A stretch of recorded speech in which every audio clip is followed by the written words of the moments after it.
believe we are live.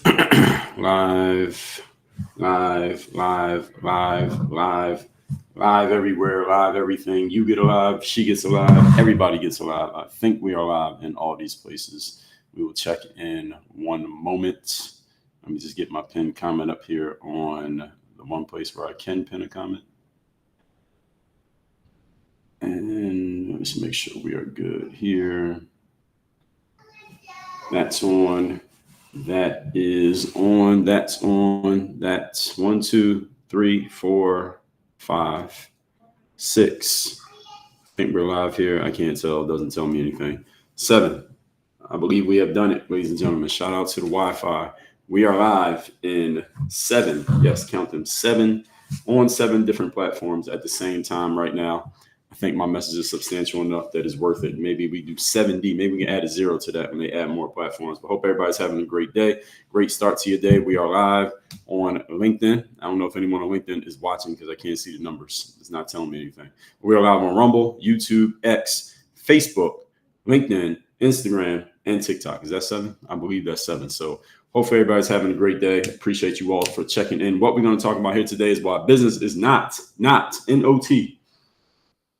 It is not a meritocracy. Some of you thought that it was a meritocracy. Some of you may have come to believe that it's a meritocracy. It is not a meritocracy. I'm going to help you understand why it's not a meritocracy, and I'm going to tell you what to do about it, because I'm not just going to leave you I'm not going to leave you hanging with the understanding that business is not a meritocracy and then not tell you what to do about it. I'm going to tell you how to make your adjustments as necessary. So just getting clear here, and I'm trying to pull something up on my phone here, but it's the Wi-Fi there is slow. So it's probably because I'm streaming in so many places all at the same time. But what I will tell you is that sports, my background is in the sports world. I played professional sports for almost a decade. And the sports world is the closest thing to a meritocracy you will ever see. So if you are a sports fan or you are a sports participant, that is the closest thing to a meritocracy you will ever find.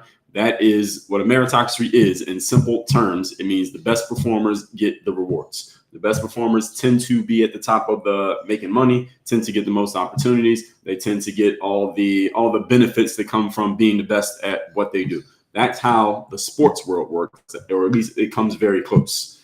In the business world, it is absolutely not like this. In business, you will see a whole lot of less skilled individuals getting and having opportunities and success that their skills do not communicate that they should be getting. Maybe some of you have seen this. Those of you who work in bureaucratic environments, you see this all the time. Even when you work in the entrepreneurial space, this happens just as well. You'll see someone, you're like, I'm way better than this person. Why are they up there and I'm down here? Why are they getting all this and I'm only getting this? Why are they getting a promotion and I'm not getting a promotion? I'm going to help you understand why this is. I'm going to help you understand what to do about it and how to actually play this game in a way that, combined with your skills, because I'm thinking that some of you listening to this, maybe you may be a little bit frustrated because you feel like you are a high level performer, but your results are not commensurate with your skill set. And I'm going to help you understand, first of all, that yes, this is true. Your eyes are not deceiving you. The world is not deceiving you. That is happening. There are many people out there who have a lot of skill are not getting opportunity. And there's a bunch of people out there who have no skill and again, a ton of opportunity, wins, successes, advancement, promotions, etc. And you're like, what the hell is going on here? I'm going to help you understand what's going on, because this is going on,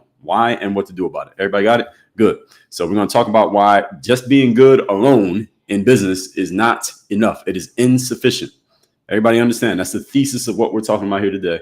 Just being good on the surface is not enough. And if you feel like you are good, but you're still not getting what you want, there's a reason for that. You're going to learn it today. For those of you who don't know me, my name is Dre Baldwin. Many know me as Dre all day. I'm a former 9-year professional athlete. I'm the author of 35 books. I've done 4 TEDx talks.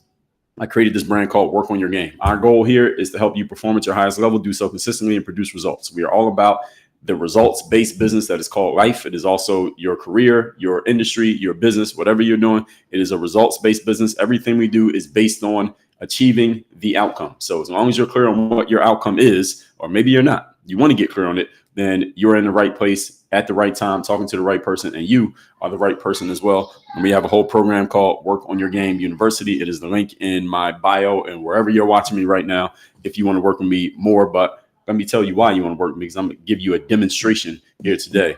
And the topic again is why business is not a meritocracy and what you need to understand about it. So first, I'm going to give you some high level points. Then we're going to go a little bit deeper into what you do need to be doing in business. So first of all, first point, and I got 6 points I'm going to share with you here today. So, and I'm going to go through these relatively quickly. So I need you to listen quick so I don't have to talk slow. All right, y'all got it? Good. Point number 1, business is a 2-step process. Whenever you are doing business, especially those of you who are entrepreneurs, is a 2-step process. Can I tell you what the 2 steps are? Okay, number 1, have something that people want. And number 2, sell it to them. Let me take a sip of water so you can digest what I just said. When you're in business, the 2 steps you need to follow is number 1, have something that people want. And number 2, you sell it to them.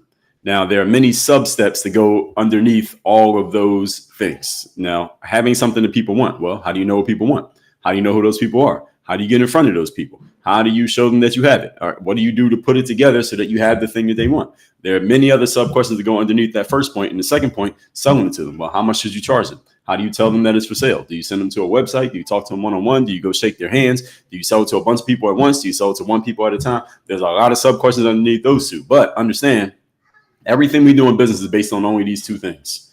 Any of you who's in business, or any of you who's ever even patronized the business, if you went to Starbucks and bought a coffee, they are following these 2 steps. They have something you want, coffee, and they sell it to you. All right, here's how much it costs, $8 for this. All right, that's what they're selling to you. That's what they're doing. And every business follows these 2 steps. So again, the 2 steps are have something people want and sell it to them. Every business you've ever heard of does this. A drug dealer does it. They have something that you want. You're a drug addict. You want these drugs. Okay, I'm going to sell you the drugs. Here's how much it costs. You give me the money. I give you the drugs.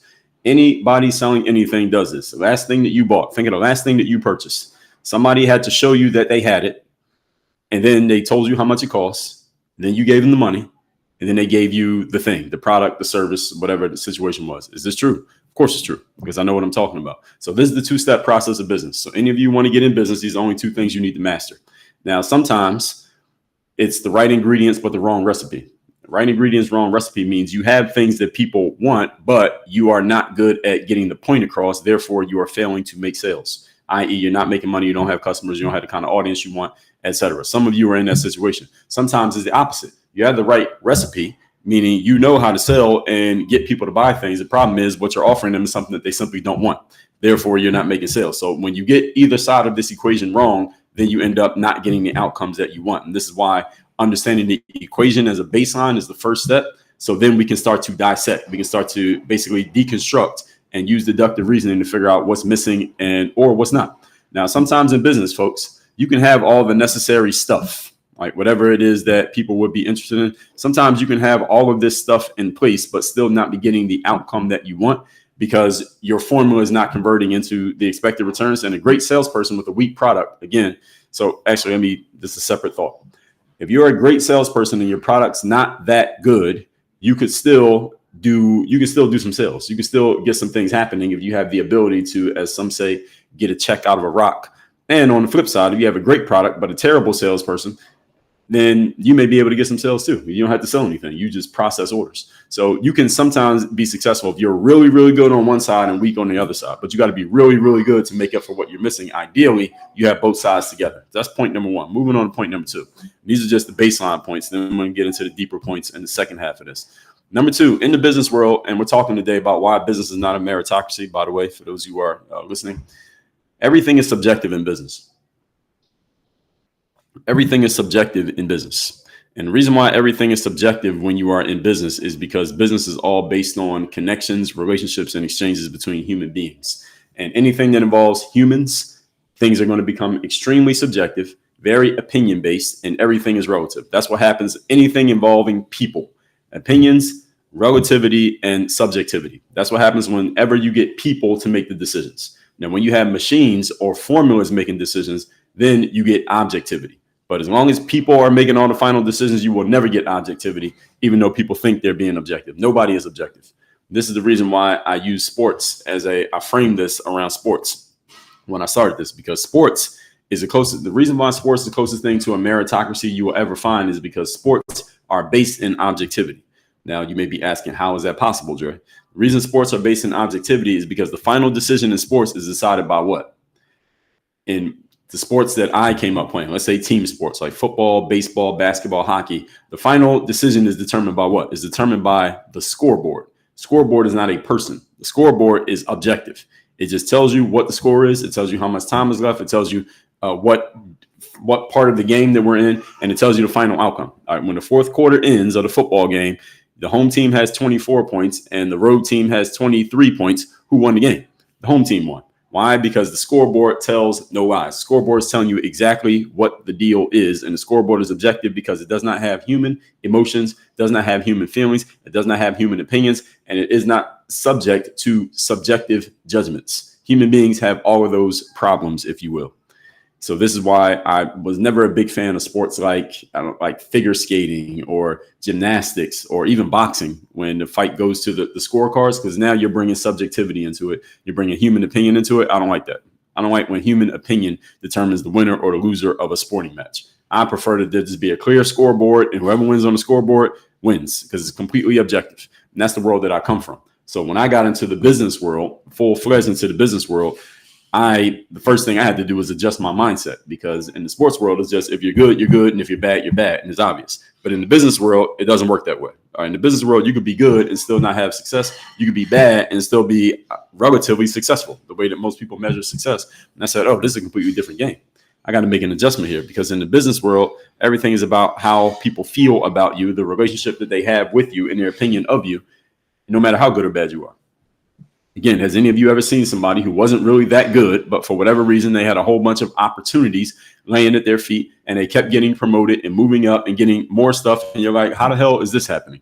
And this person's not even good. Well, that's how it works in business.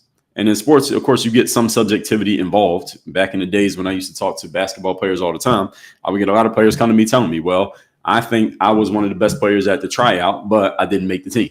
Or I feel like I'm one of the best players on the team, but I'm not getting in the game. Or I had a game and the referee was calling bad calls against me. These things do happen. But ultimately, the ultimate arbiter of a sporting match is the scoreboard, not the referees, not the coaches, not even the opinions of the players, the performance of the players, but not the opinions of the players. But in the business world, again, let me give you some examples. So as a professional speaker, for example, I go to events where I'm speaking and I see other people speaking, or events where I'm just attending and I'm listening to people speak, and I see some speakers who are simply, in my opinion, again, this is just my opinion, not very good. I'm like, that person's not that good. And I don't mean in the essence of how good are they at actually saying words from the stage. I mean the material that they're sharing. I'm like, this material is not even good. Who hired this person? I've said that to myself many times at events, that the speaker is just not good. However, that speaker got hired and they got paid whether I think they're good or not. You understand what I'm saying? And this is the mindset that you need to adjust yourself to in the business world. And I'm assuming most of you are in the business world and not the sports world. So I see this all the time. See, the world needs people who can get their point across and say it from a stage, whatever point that may be. And some of them are good at it, some of them are bad at it. But you also have to understand why people do the things that they do. Because in the business world, people don't always make decisions because they want the best message or the best speaker or the best consultant or the best coach or the best vendor or whatever it is that they're doing. Sometimes people make decisions in business based on relationships, connections, who they know, like, and trust. And as a matter of fact, I shouldn't even say sometimes. Let me amend that statement. Most of the time, this is how people make decisions. So if you want to move forward in business, you are better off having a whole bunch of good relationships with people who make decisions than you are being the best at what you do. Let me say that again, because this applies to all of you in all aspects of business, whether you work at a job, whether you are climbing the corporate ladder, whether you're in the academic space, if you work in government, or you're an entrepreneur out there building your own business, or you're a freelancer just going from contract to contract. It works the same way across the board.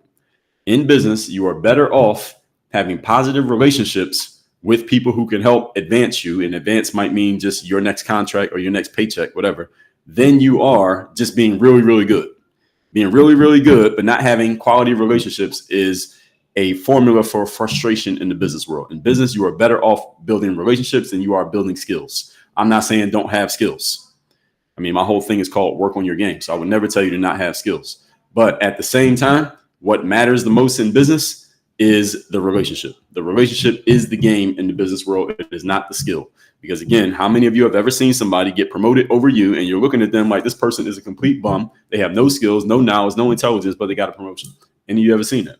Okay. Any of you ever seen somebody in business and they appear to be successful, however you measure the term successful, and then you took a look at them at what they were doing and listened to what they were saying and looked at their stuff, and you're like, this person is not even good. This person has no ability whatsoever. How is this person moving up and getting all these advances in business when they clearly aren't even good at what they're doing?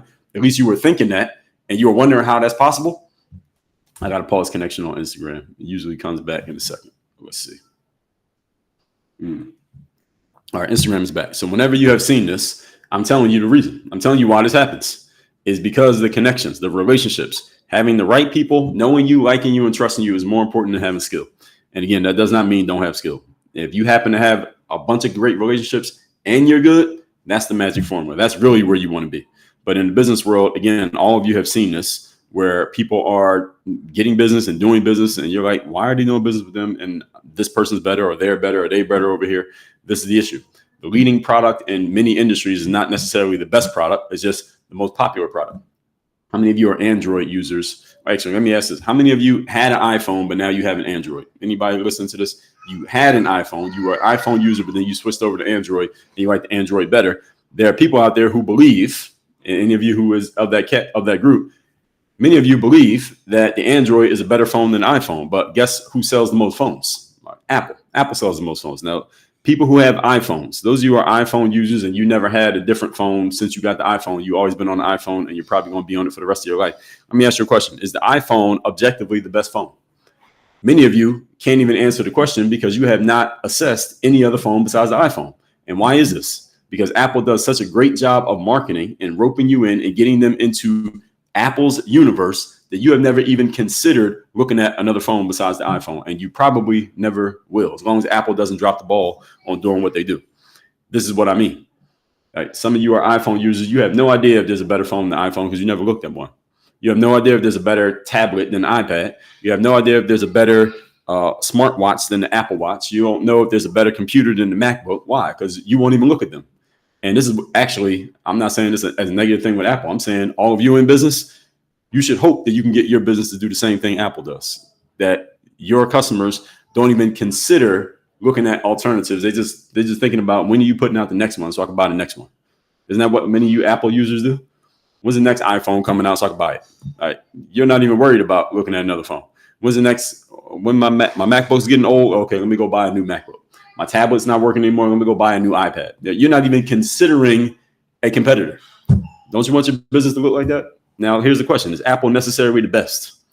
We don't know. All right. Many of you have no idea, and you don't want to have an idea. That's what you want in business. Again, you might think Apple's the best because you have never considered another thing, but this is business. Number 3, we're talking here today about why business is not a meritocracy. These are my 3 high-level points, and we're going to get deeper. Number 3, the winners in business are those who create the most and the most lucrative exchanges. That's how you win in business. To win in business, you want to create a consistent flow of exchanges and high level exchanges. So you can be a combination of both. So you can have a whole bunch of very small exchanges just in volume. Think Walmart, think Amazon, or you can have maybe fewer exchanges, but at very high levels. So think like someone who sells really expensive real estate. If you sell luxury real estate, like you sell $30 million homes, you ain't got to make that many sales in a year to have take care of yourself, being the top 1% of income earners as a real estate agent or real estate broker. Or you think of a company like Toyota. They probably sell a whole lot of cars in volume over the course of a year, even though the cars are relatively low price. But then you compare that with a company like Lamborghini or Ferrari. They don't make as many transactions as Toyota, but they're higher ticket transactions. So you want a combination of one or the other, maybe a combination of both. And this is how you win in business, because business is all about the exchange of resources. I got another pause connection on Instagram here. We're live in 7 places today, so we're straining the Wi-Fi, but shout out to the Wi-Fi, is working. So in business is all about the exchange of resources between people. And usually on one end of that exchange is a product or a service, like selling a car or selling landscaping. And the other end of the exchange is what? Money. All right. You give me the money, I give you the service. You give me the money, I give you the hot dog. You give me the money, I give you the car. So that's the exchange in business. So if you want to be successful in business, you must create exchanges. And the process of creating an exchange is also known as sales. So if you want to be good in business, you got to be able to sell. And those of you who can't sell, you need to fix that ASAP, because you shouldn't be in business if you can't sell. Okay. So those who are best at selling Not those who are best at doing are the ones who succeed in business. I say that again. Those who excel at selling are the ones who excel in business, not necessarily those who excel at doing. Because think about it. If you don't have the ability to sell what you do, then you never get a chance to do what you do. When I was trying to get on playing basketball, to give you an example, I started playing basketball professionally in 2005 and I stopped playing in 2015. When I was trying to get on, I came out of a Division III college, which if you don't know the sports world, Division III is the third tier of college sports. Most pro athletes come from Division I. Those are the guys you see on TV. So if you come from Division III, nobody's checking for you. Nobody's calling you. Nobody's asking you to come play. So nobody was checking for me or asking me to come play. So for me to get my chance, I felt like I was good enough to play. I believed that I was good enough to play, but believing that you're good enough ain't enough in the business world. So since I knew I was good enough, I needed to get myself in position to where I had an opportunity to prove it. I had to sell myself to get that opportunity. Therefore, by deductive reasoning, folks, if I never had the ability to sell myself and get the chance to get on the court and prove it, then it wouldn't have mattered that I had the ability to do it. Everybody understand? My ability to sell is the only reason I got a chance to do. And it's the same thing for all of you.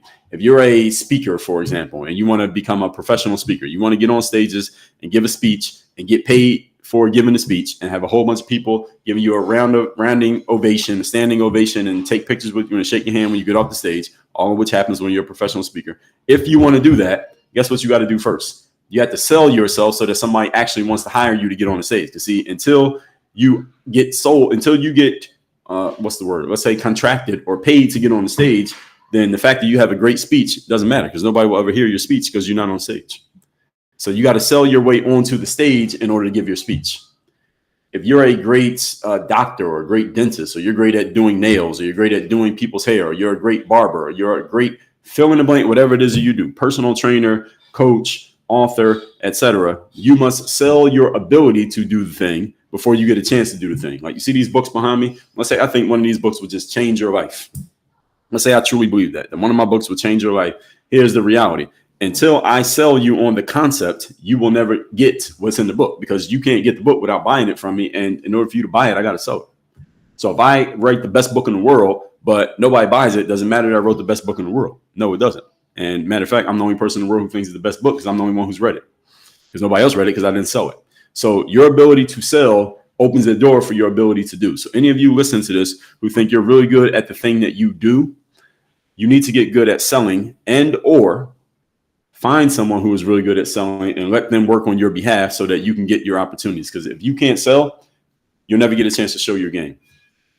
And there are a lot of people who I've talked to over the years. I talk to people every single day. And back to my basketball days, even I had a lot of athletes who had this exact issue, who felt like they really had the ability to do the thing. The problem was they did not have the ability to sell their ability to do the thing. And because they couldn't sell, they never got their opportunity. So therefore, their talent and opportunity just washed away. It got wasted because they couldn't sell. Selling is a future-proof and force multiplying skill. For those of you who don't know what those two terms mean, let me explain briefly. A future-proof skill is a skill that technology will never erase the value of. So if you have the ability to sell, it doesn't matter what kind of AI or coding or software or algorithms come out, the ability to sell will always be valuable for a human being. So you can sell. You will always have an opportunity in life because there are a bunch of people who can't sell. So if you can sell, all you got to do is go find people who can't sell, help them, and you can make money. All right, simple as that. And when I say it's a force multiplier, what I mean is it's an ability that when you have it, it makes everything else you do better. That's what a force multiplier is. So there are several force multiplier skills. Sales is one of them. Just general communication is another one. Critical thinking is another one. Networking and connecting is another. And there are many more. That's not an inclusive list. But that's not a conclusive list. But these are force multipliers. They are skills that the better you get at this, the better you are at everything else. So you should always be developing more future-proof skills. I'll probably do a live on that subject one day in the future. Moving on. Now we're going into the second half of this. We are talking about why business is not a meritocracy. I'm going to tell you what business actually is. Okay. So I'm going to tell you the things that you should do to combine with your abilities to make your stuff actually work in business. You ready for this? Good. Point number 4, business is a strategocracy. So instead of a meritocracy, it's a strategocracy. So that's a word I made up. All right. Strategocracy is strategy-ocracy. All right. So I just made that compound word. Strategocracy just means who has the best game plan. That's all strategy is, a game plan, a plan of action, a plan of movement, and a plan of behavior. Let me let you all in on an open secret that if you think about it, you'll realize it's true. Most people operate with no game plan, no strategy. You just randomly do stuff and hope that you end up achieving your outcome.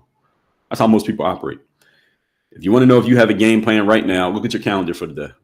Look at your day planner for the day. Tell me what your schedule is for today. If you don't have one, then you're exactly who I'm talking about. You have no plan.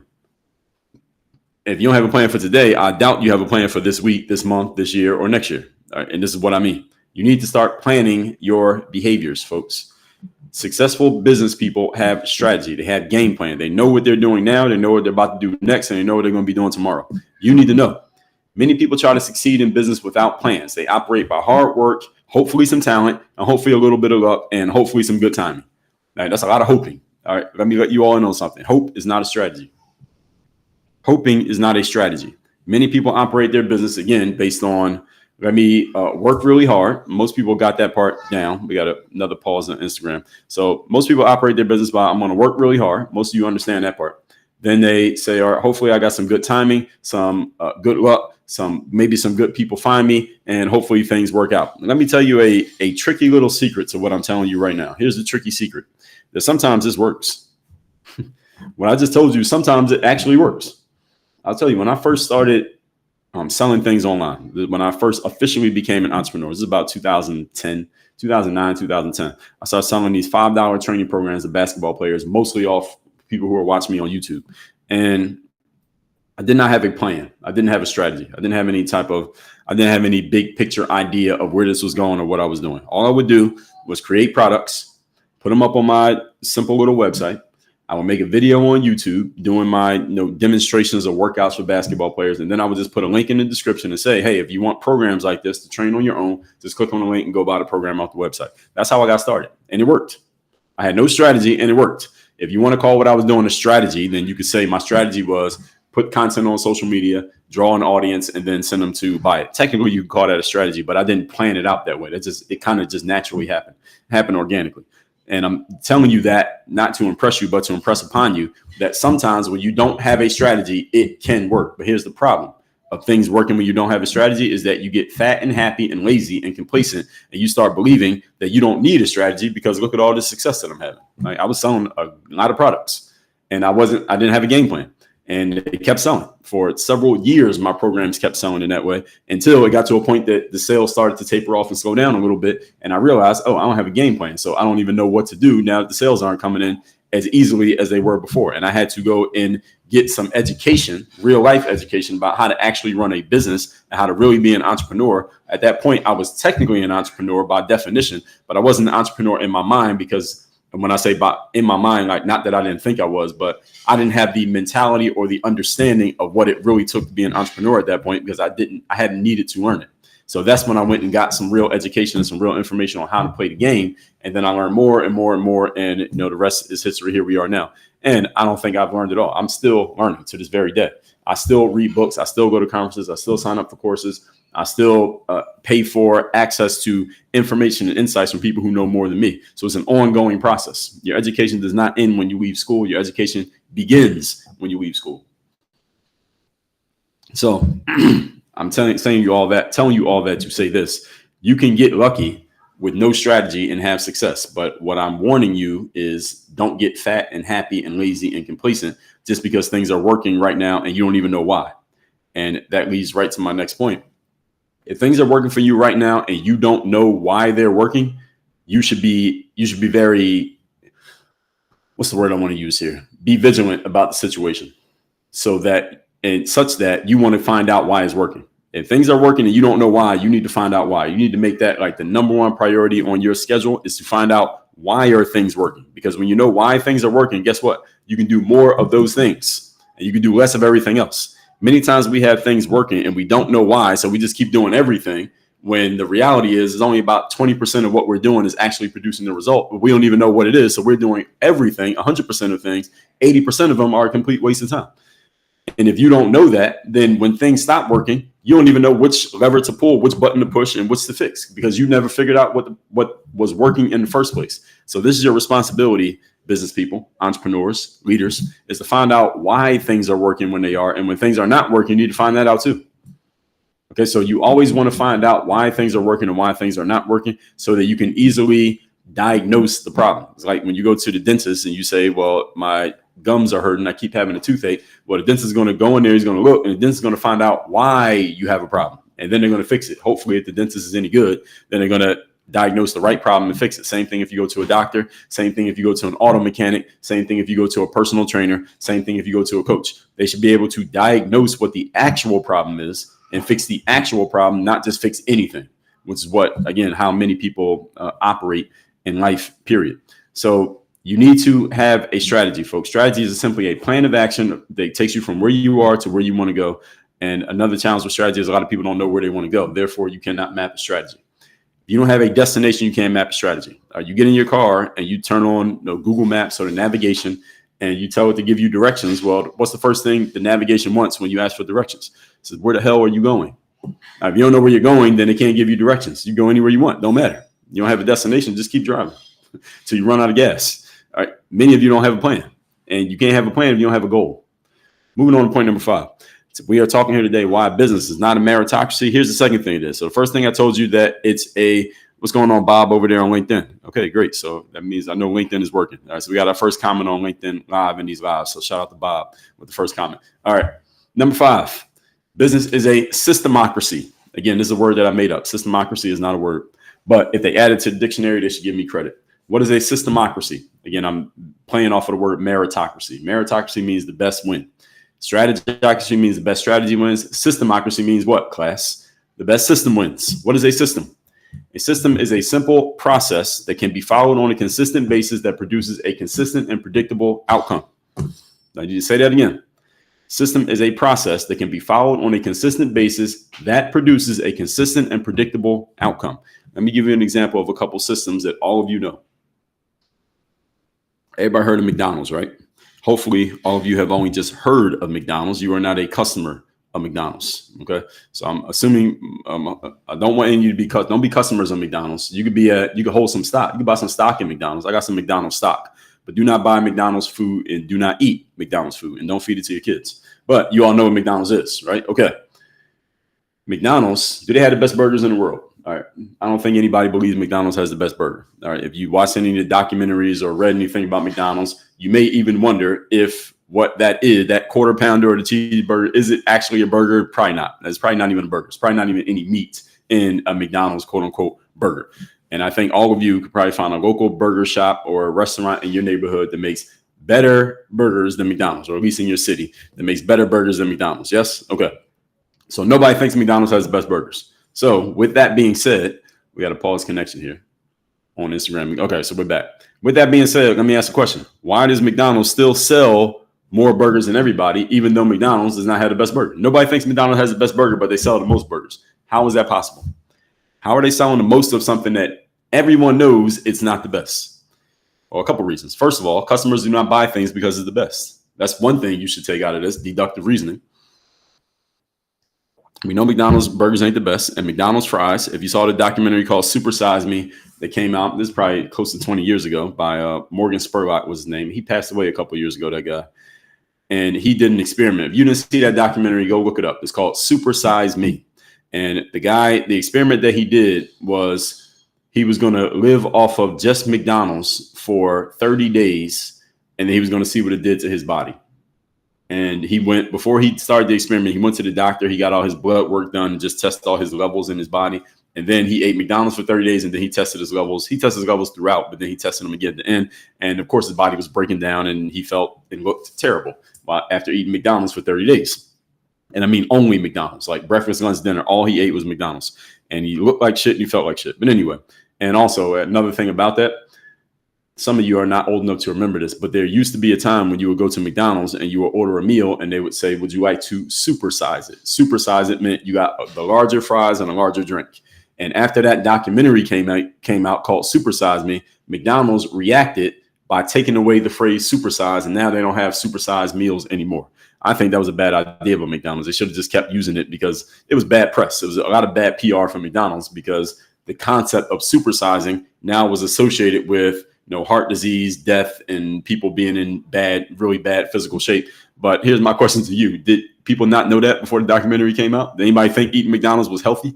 Nobody did. But again, it's PR, it's marketing, it's corporate America, and this is what they got to do. McDonald's is a corporation. So anyway, if you haven't seen that documentary, go watch it. The point being, he did an experiment with the fries. He bought a McDonald's order of fries, and he put it on the counter in his house at the beginning of the 30 days. And they just let the fries sit there for the whole month. And what would you think would happen if you ate some? Because what are French fries? They're potatoes, right? So if you took a potato and just sat it on the counter in your kitchen, or a French fry, let's say, and sat it on the counter of your kitchen for a month, what do you think would happen? Well, you think it's going to decompose, it's going to rot, it's going to start smelling bad, it's going to mold. You might have ants and roaches coming to eat it because it's decomposed food, right? At the end of the 30 days, you know what happened to the French fries? Any of you saw the documentary? You know what happened to the French fries at the end of 30 days just sitting there doing nothing? Nothing happened to the French fries. Like absolutely nothing happened to them. They were still sitting there looking exactly the same. They look exactly the same. There was no mold. They didn't decompose. They didn't smell any different. There were no ants. Nothing happened because those McDonald's fries are not actual. There's no potatoes in those fries. I don't know what's in them. They ain't French fries. So any of you eating McDonald's, I don't know what you're eating, but it ain't burgers and it ain't fries. It ain't steak and it's not potatoes. Okay, but anyway, I'm bringing up McDonald's after I just trashed them to let you know that they still sell more than everybody else. Even after everything I just said that many people already understand, they still sell more burgers and fries and drinks than everybody else, despite all of that, right? Nothing happened to the fries yet. Go watch that documentary. I didn't know that there's Paul's connection. So that documentary is kind of old now, I guess what y'all consider old. It's probably 15, 20 years ago. It's called Super Size Me. Just look it up. It's probably on Netflix or something like that. Maybe it might be on YouTube. And yeah, it's a very funny documentary just to see what it's like. And it was very bad for McDonald's. They made a lot of adjustments after that documentary came out, even though people already knew what they were doing. They just made them conscious of it. So, which is another conversation about human nature that we're not going to get into here today. McDonald's still sells more stuff than everybody, despite all of that stuff that I just said. Why is this? Because McDonald's has a great system. They have a great system, not product. McDonald's does not have a great product. They have a great system. They got a system for two things. Number one, processing orders for customers very quickly. They basically created fast food, what we call fast food. McDonald's started that, and they own it, and they dominate still to this day. They still dominate. And number two, they have a great system for real estate. A lot of people don't know that. McDonald's dominates in the real estate market. All right, the real estate market. You notice that you always see McDonald's in really great locations. Notice McDonald's always has these excellent locations, right? They're right there on the corner of a really busy intersection. They're right there in the middle of, in the right spot at the middle of the mall. McDonald's is great at real estate, dominate real estate, and they have a great franchise system. So McDonald's dominates, actually it's three spaces. So I only said two, it's actually three. McDonald's is great with number one, processing fast food. That means you come up there, they have a process for how you order. They got a process for making your order, and they got a process for getting you your food as quickly as possible so you can get in and out. Why do you want to get you in and out so fast so you can come back and buy again? All right, and it works. Number two, they have a great system for franchising. If you want to get a McDonald's franchise, the reason it costs so much money, I believe the last time I checked, to franchise a McDonald's upfront money, you got to get them $3 million just to get a franchise. Now, why do they charge $3 million? It might be more than that now. Let me see if I can find out.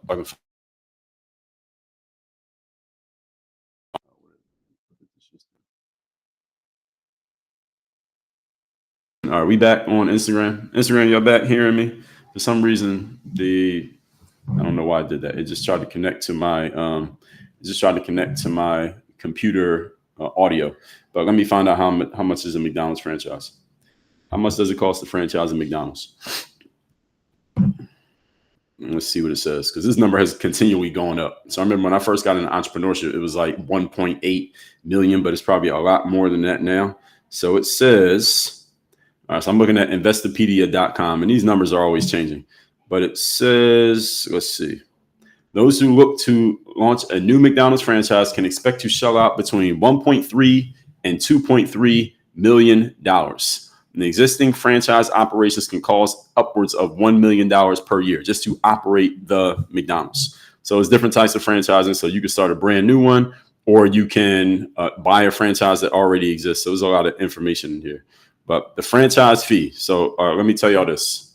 because I'm trying to help y'all understand McDonald's. Now, we all understand McDonald's does not have the best food. All right, we all got that, right?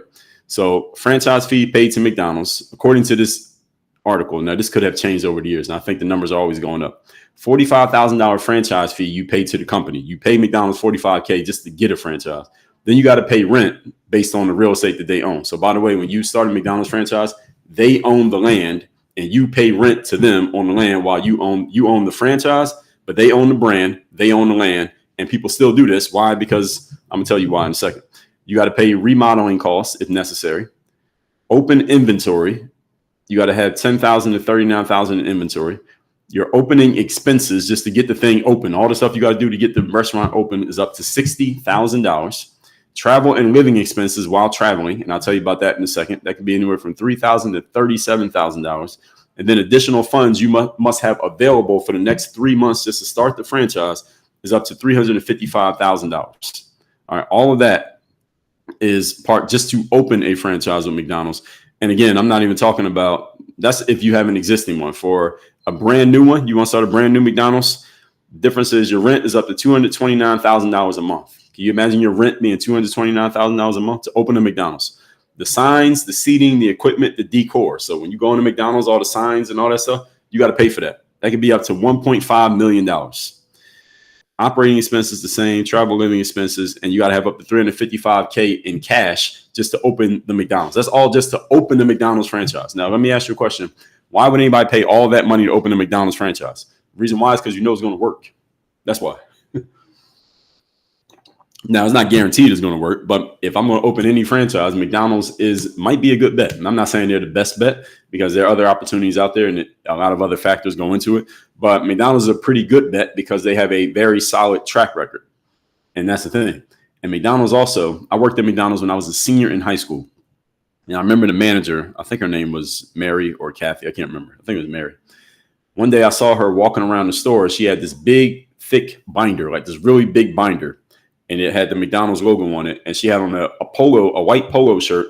And the logo on her polo shirt said Hamburger University. And you ever heard of Hamburger University?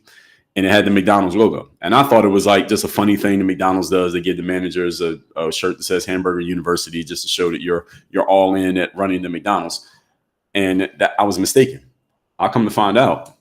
Some of you don't know this. You should look it up. Hamburger University is a real thing. It's not even a real thing. It's a real place. Hamburger University is a real place. I believe the last time I checked is in Chicago. And Hamburger University is where you go when you are going to run a McDonald's. Yeah, let me check again. Because the last time I checked it was in Chicago. Yes, it's in Chicago. Hamburger University is a training facility at the McDonald's Corporation Global Headquarters in Chicago, Illinois. It instructs high potential restaurant managers, mid-managers, and owner-operators in restaurant management. This is a real thing. It opened in 1961. So Hamburger University has been out for 60 years. If you want to run a McDonald's, you got to go to Hamburger University where they train you on how to run a McDonald's. Now, I'm telling you all that to tell you this. That's what a system looks like. Now, I'm not saying your business got to have a university where you teach people how to do stuff, but that's a system.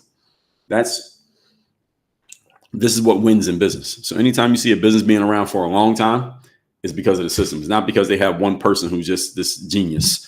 It can start with one person who's a genius, but they can't do it forever because people die, right? So you have to pass it on. The people who started McDonald's aren't even alive anymore, but the business is still alive because they created a system that replaced the people. That's the same thing you want to do in any business. You want to have a system that replaces the need for any individual person, because if a business is dependent on one individual person, then if something happens to that person, then the whole business falls apart.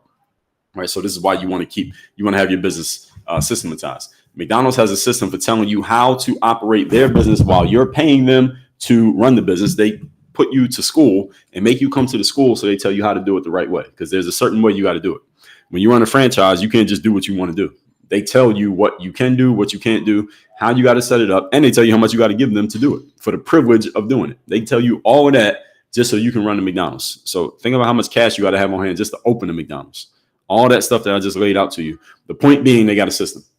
That's the reason I'm bringing all of this up. I'm going into the weeds here with McDonald's, but this is the point.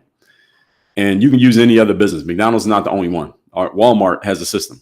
Denny's has a system. Subway has a system. Any business that you see like everywhere in the country, or any business that's just been able to sustain. It doesn't have to be everywhere, but Amazon, right? You don't see it. There's no Amazon.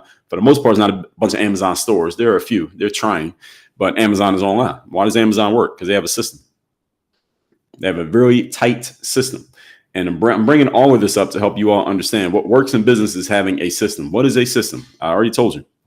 It is a process that can be applied consistently and persistently and predictably to produce consistent and predictable outcomes. That's what a system is. And some of you have systems. You don't even realize that you have a system. Your systems, personal systems, are usually called habits. Those are the things you do all the time that produce the same results all the time. Some of you have bad habits. Actually, all of us have bad habits. We got good habits. Your job is to get rid of the bad habits, identify them and get rid of them, and identify the good habits and do more of them, and then apply them to every aspect of your life where it works. That's how a system works. And what differs a system from a habit is often habits are unconscious. We're not aware of our habits. We got another pause on IG. All right. So again, difference between a system and a habit is habits are often unconscious. You don't even realize that you have certain habits. And hopefully you got some friends who will point out your habits, the ones that are not working. And if you got a good coach, they'll help you identify the habits that do work. Systems are always on purpose. Systems are always done on purpose. Habits often happen by accident. So if you want to succeed in business, you need to put together a system. So over here in our world, we have systems for most of the things we do. And when we find things that work, we make sure that we just press the gas pedal on that system. And then when things are not working, we figure out what's missing in our system, or do we even have a system, and we make our adjustments. We have a system for how we do media outreach. We have a system for how we get our emails and stuff out. We have a system. I have a system for how I write books. I have a system for how I record shows for my masterclass. I have a system for how I even lay out doing these live streams. We have a system for things that work. Usually there's a system behind it. And things that are not working, usually there's not a system behind it, or there's an unconscious habit that is causing the issue. Any of you who's in good shape, you have a system for being in shape. Even if you don't call it a system, there's a system there. Those of you in bad shape, there's a system. Those of you who are good with your money, there's a system. Those of you bad with your money, there's a system there too. All right. It's just one that's not working. You just have to make your adjustments as necessary, identify what the system is, and make the necessary adjustment. Success in business is based on systems. Okay. Your success is more important than the product itself. Your system rather is more important than the product itself. As I told you, when I was looking to play pro ball, I was not the most talented player trying to play. I was talented enough, but I wasn't the most talented. I had to figure out a system to get myself seen in order to get my opportunity, which is what I followed. And that's how I got my shot. Okay. So point number 6, we're talking here today about how business is not a meritocracy, what business actually is. So I told you strategy, strategocracy, system, systemocracy. Third one, politocracy. Politocracy, that's politics. Business is about politics. Now, when some of you hear the word politics, you may have negative connotations that you associate with politics. Many of you think of politics and you think like office politics, people being conniving and backstabbing and smiling in your face one minute, then talking shit behind your back the next minute. That is sometimes what politics is. Or you may think of politics and you consider, like the government, like somebody running for president and you don't trust the government, or whatever you think about, governmental politics. I'm not talking about either one of those. Actually, it could be a little bit the first one. What politics is, the definition of politics, folks, is things that human beings do to protect or defend their own or advance their own personal interests. That's all politics is. The things that you do to protect, defend, or advance your own personal interests. That's politics. So now that you understand the definition of politics, let me ask you a question. Who here does not like politics? Now that I told you what it is, who doesn't like politics? I think all of you like politics. And if you don't like politics, you better start liking it, because politics are a huge part of how you win in business. I told you this earlier. Politics are simply your engagement with other human beings, and whether those engagements are helping you in a positive way or they're hurting you in a negative way. That's all politics is. That's it. That's the whole game of politics. So any of you works in let's say a corporation or a really bureaucratic environment, and you say, hey, there's a very political environment. There's a lot of office politics happening here where I work. I believe you. I don't think you're lying. There probably are a whole lot of office politics. When you work in bureaucracies, that's what happens. You get office politics. The saying is, as soon as you put 3 people in a room, you get politics. I'm suggesting that you learn how to play the game of politics. I'm not saying you have to play it where you are. Maybe you don't like the place you're at and you want to get out of there. That's cool. Get out of there. But I'm letting you know that wherever you go, there's still going to be politics. Wherever you go, there will be politics. There are politics in entrepreneurship. There are politics in every industry you get in. You get in the art industry, there are politics. You get in the music business, there are politics. You get in the book writing business, there are politics. Professional speaking business, politics. Personal training business, politics. Social media, politics. There are politics in any industry because politics are the natural result of human beings interacting with each other. Politics will always happen when there are people. All right, so if you want there to be no politics, you got to go somewhere where there are no people. Then there won't be any politics. You want an environment with no politics, then go hang with your dogs and your cats, your pets, and don't engage with other humans. As soon as you start engaging with other human beings, there will be politics, guaranteed. So what I'm suggesting is that instead of you trying to avoid this, you learn how to play the game. All right, that's why I told you it's called a politocracy. That means the people who do best at it get the results. And this is what often happens in business. When you look around in business and you see someone who is not very skilled getting an advancement, it's probably because they're good at playing the game of politics, or they have a great system, or they got a great strategy, or a combination of all three. And anytime you're not getting what you want, you need to look at these three. Am I not playing the political game the right way? Do I not have a good strategy? Do I not have a good system? And sometimes it might be all three. So this is how you simply diagnose your issue. So when you get enough experience in business, again, and I have enough experience, I've seen enough, I've talked to enough people, it becomes really, really obvious that let's always remember human beings are subjective. We base things on our subjective opinions, our feelings, and our point of view, not on what is objective, true, and factual. Even though you hear people these days talking about facts all the time, right? Hashtag facts and fact checking. And here's what's the fact. Facts do not matter nearly as much as you think they do. Let me tell you what facts matter. The ones that you like. Those are the facts that matter. All right. All of you like facts when the facts are reflective of how you think. But you don't like facts when they're reflective of what you don't agree with. So this is why facts don't matter anymore. It's not that facts don't matter in general. It's that I keep getting pause connections on Instagram. I don't know why this is happening. Checking 1, 2 Instagram. All right, there we go. It's not that facts in the big picture don't matter. It's that facts only matter when the person who is seeing or hearing the fact agrees with it. So if you're trying to get a promotion at your job and your boss is looking at person A, which is you, and person B, which is your colleague who you hate, and you're presenting all the facts about you and they present all the facts about them, those are two different sets of facts. And guess who's going to get the promotion?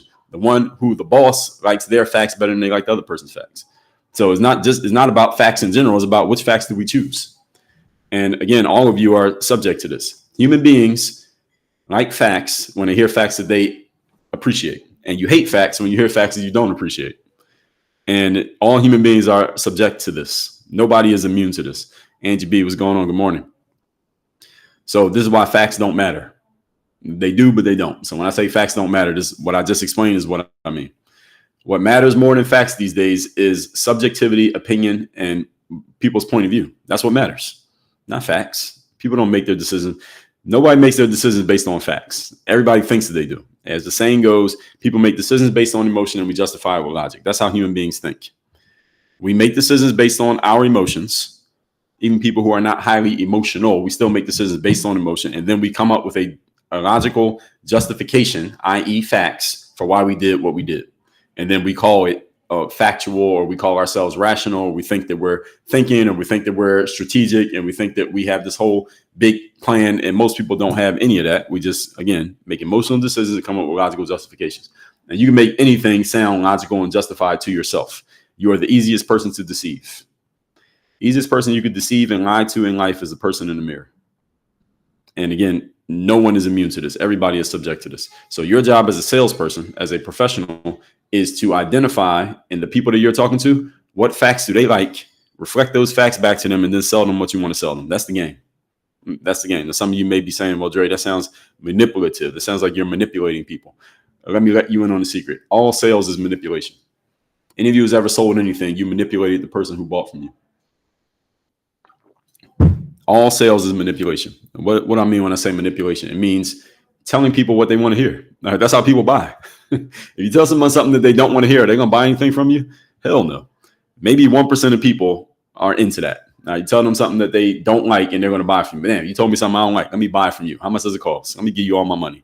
Said nobody ever. All right, nobody says that. So anytime you sell something to somebody, you are manipulating them by telling them what they want to hear. This is the way the game works. And think about it. Last time you bought something, it was because you heard something that you wanted to hear. I bought let me ask you a question. Are donuts good for you? No? Are donuts good for you? I don't think anybody thinks donuts are good for them. Why are there donut shops? I got a pause connection on TikTok. All right, we back TikTok. All right, are donuts good for you? All right, I don't think anybody thinks donuts are good for them, but why are there donut shops? Why do donuts sell so much? I went to a donut shop. There's a donut shop here in Miami called Salty Donut. I love their donuts. I don't even buy it. They got all these like artisanal donuts and all these weird different flavors with creams and different colors and all that. I don't buy any of that shit. I just buy the glazed donuts. I like the glazed donuts. I went to that donut shop and I bought 2 glazed donuts this past Sunday, and I ate both of them. Now, was that good for me? Is that good for my health to eat 2 donuts? No. Do I know that logically? Yes. But did I still buy the donuts? Yes, I did. And will I buy donuts again? Yes, I will. Why? Because emotionally, I like donuts. Logically, it doesn't make any sense, but I still like it. I got a pack of Skittles right here on my desk. I'm going to eat them today. Are Skittles good for you? No. Am I still going to eat them? Yes. Why do Skittles exist knowing that they're not good for me? Everybody knows the Skittles aren't good for you. Why do they sell so many packs of candy every single day, even though everybody knows Skittles are not good for you? Why? Because we make emotional decisions and we come up with logical justification. My logical justification for eating those Skittles and eating those donuts is because I want to. Right? And most people don't even say it. Most people will say it that way. As a matter of fact, if you really like narrow them down and corner them, most people will just say, I just want the donut. Right? I want the donut. I can justify the donut because I worked out this morning as well. And I worked out yesterday and I'm going to work out tomorrow. And the next time I buy donuts, I'm going to have worked out that day too. I work out every day. I drink a lot of water. I eat relatively good outside of eating those sweets. So I justify it. Watch my logic here. Logic. I justify it in my mind that I have earned the donut because of the other good things that I do. Is that technically true? Yes, because I'm the one who's creating the truth. So yes, it's true. Now, if you ask a doctor or a nutritionist, is this a good idea? They would say, yeah, probably not. If you ask a doctor, I keep getting paused on Instagram, there we go. So if I ask a doctor or nutritionist, is this a good idea? They would say, well, Dre, ideally, you do all that good stuff that you're doing and just leave out the donuts and the Skittles. And technically, they would be right. And actually, I could tell myself that. But guess what? I don't want to. I don't want to. I like donuts. I like Skittles. And I'm going to keep eating them. So this is, and doctor's going to eat the donut too. Somebody said on TikTok. Exactly. So I'm saying all this to say, folks, that we all we make emotional decisions, and then we just come up with ways to explain to ourselves why we did what we did. So your job as a salesperson is to help people do the exact same thing that I just said. Same thing you do to you, you need to do with other people. All right. And this is how people make decisions. So let's recap these points here. I'll take questions and comments at this is the end. So if you got a question or comment, put it in there. I'll take it in a second. We're talking about why business is not a meritocracy. So number 1, business is a simple 2-step process. Have something that people want and sell it to them. That's it. Everything else you do in business is based on these 2 things. You have something people want and you sell it to them. And when you get sold things, when you buy stuff off Amazon or from Walmart or from McDonald's or at the local mall, it's the same thing they did. They let you know they had it and they told you the price and you gave them the money. You got the thing. Period. That's it. Number 2, everything in business is subjective. All right, it is not objective. It is subjective. This is not sports. In the sports world, there's a scoreboard that tells the story. In the business world, there are humans who tell the story. And guess what? Here's the thing about humans. We all got a different story. So my story and your story and his story and her story could be 4 different stories. And guess what story is right? All of them are right. So your job as a salesperson is to match your stuff to the other person's story. That's how you make sales. And the winners in business, number 3, are those who create the most exchanges, whether that's in volume or in amount. Creating exchanges is how you do business. Walmart creates a bunch of small exchanges. Ferrari creates a bunch of bigger exchanges. People who sell $30 million homes, they make a few, but very big exchanges. But business is all about the exchange. Exchange is also known as sales. All right. So any of you want to get good at exchanging, get good at selling. Exchange, sale, same thing. Number 4, business is a strategocracy. Whoever has the best strategy, the best game plan are the people who are most successful. If you have some areas of your life where you're doing great, take the strategy that you're using in that area, whether you know about it or not, just deconstruct what you're doing and apply it to the other areas of your life where you're not doing so great. That's a strategy. Systemocracy. Who has the best system? McDonald's does not have the best burgers. We don't even know if there's meat in those burgers. Probably not. They have the best fries. There are probably 0 potatoes in McDonald's fries, but everybody loves McDonald's fries. If you smell McDonald's fries right now, you would know they were McDonald's fries. True or not? All right, everybody knows it, right? So they have a formula, i.e. a system, that allows them to sell their stuff, even though we all know that stuff is not good for us. And many of us know that the stuff is not even real food, but people buy it anyway. Why? Because McDonald's has a great system for 3 things. Number 1, how to get you in and out of the store, i.e. fast food. Number 2, for franchising, is why McDonald's does very well franchise-wise, and they own all that real estate. And number 3, for teaching you how to operate through the system and the real estate thing. Actually, there's 3. So I said 4 things. So real estate, franchising, fast food. Those are the 3 things McDonald's has excellent systems at, which is why they have a garbage product, but they have the best business when it comes to fast food, when it comes to burgers. They're the best burger sales company in the world, even though they had the worst burgers in the world. How is that possible? Systems. And number 6, Politocracy. Politics is about connections and interactions between humans. If you want to do well in business, you need to get good with people. People skills are a force multiplier. So I told you about force multipliers earlier. Your ability to engage and connect with other human beings and move them to action is a force multiplier, meaning the better you get at that, the better it makes everything else you can do. When you're good at engaging with other human beings, that also includes communication, it includes speaking, it includes listening, it includes sales. So you see how it basically is everything. It's building relationships. So your ability to deal with people makes every other ability you have better. Any of you who's in any industry, I got another pause connection here on Instagram. There we go. Any of you who's in any industry, I don't care what you do for a living, the better you are dealing with people, the better your business will do. Is this true or not? I write books. I do coaching. I do professional speaking. I have courses. I have several other things. I have coaching programs. All of these things. The better I am in dealing with humans, the better my business does. And when I'm bad at dealing with humans, my business does worse. Period. Now, there are certain types of humans who I'm looking for and certain ones who I'm not. But the general point still stands. If you work in corporate America, if you're better with people, you will advance more. If you are an athlete, if you're better with people, you will advance more. There's no industry to where this does not apply. When you're good with dealing with people, it doesn't have to be everybody, but with the right people, then you have an opportunity to move yourself forward. Simple as that. All right, questions or comments? Let me address them right now. Let's see what we got over on LinkedIn. By Bob Heidelberg. I appreciate you. The first commenter over on LinkedIn. We did LinkedIn for the first time today. So now we got 7 different platforms we're going live on. And yeah, Bob, you're right. Bob said you worked at McDonald's for 5 hours in 1975. What happened? Did you get fired or you quit? What happened, Bob? You got fired or quit? I know something happened there.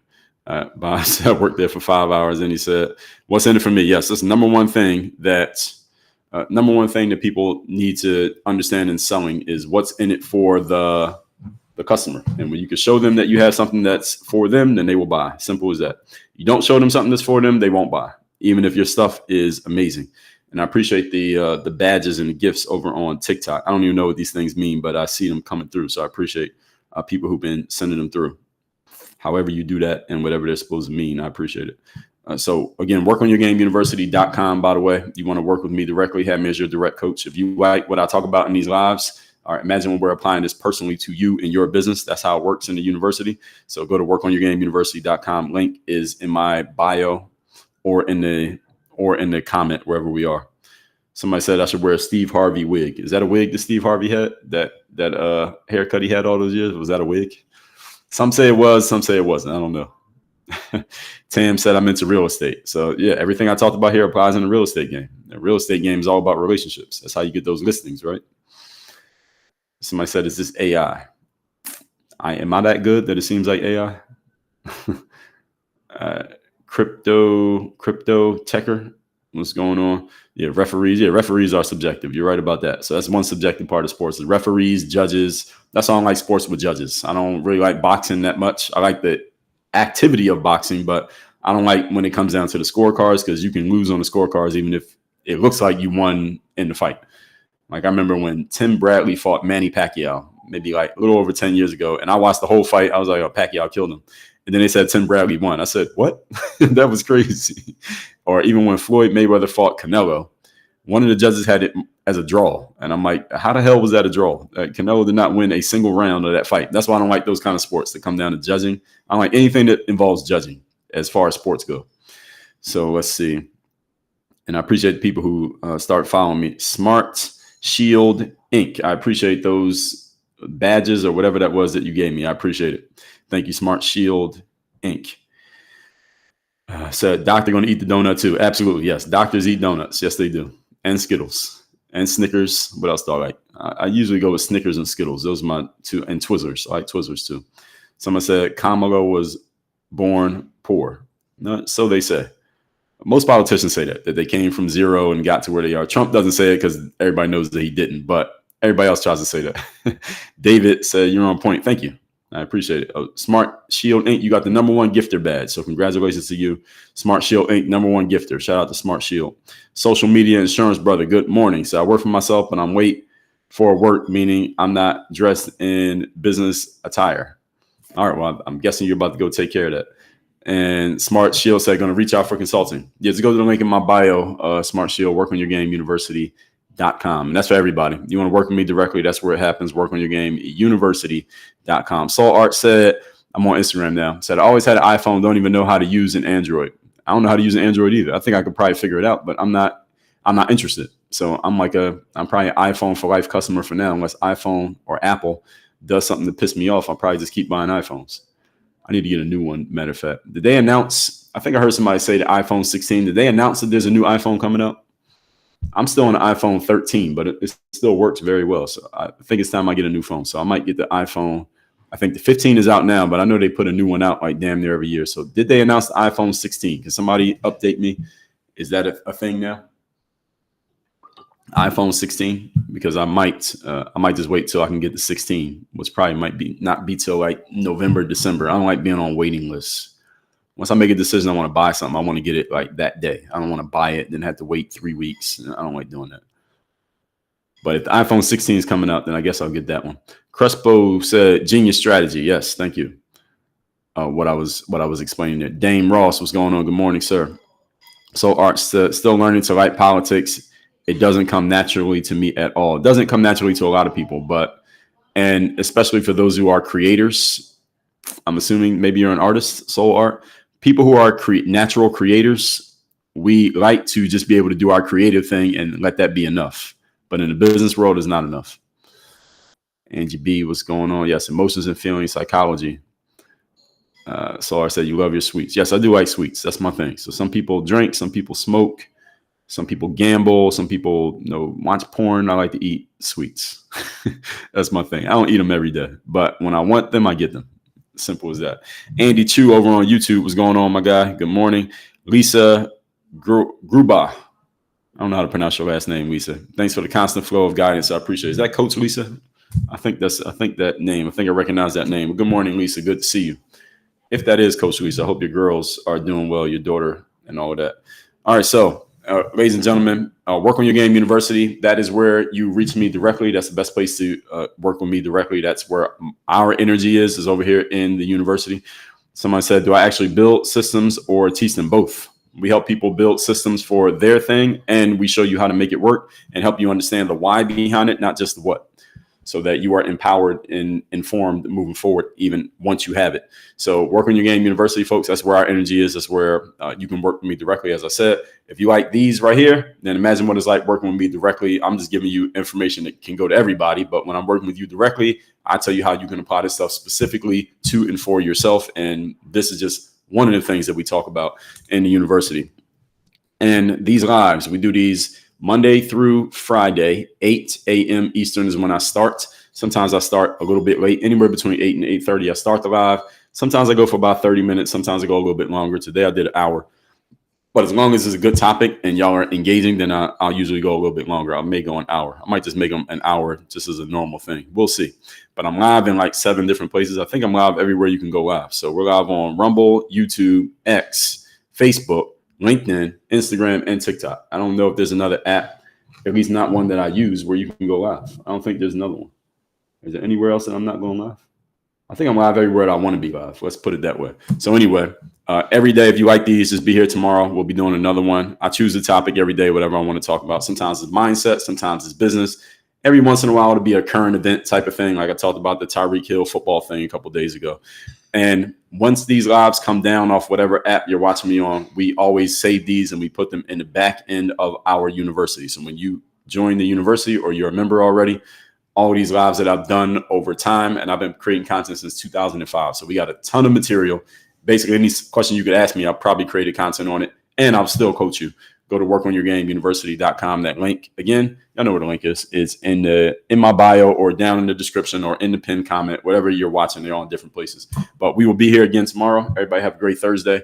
work on your game. We are out.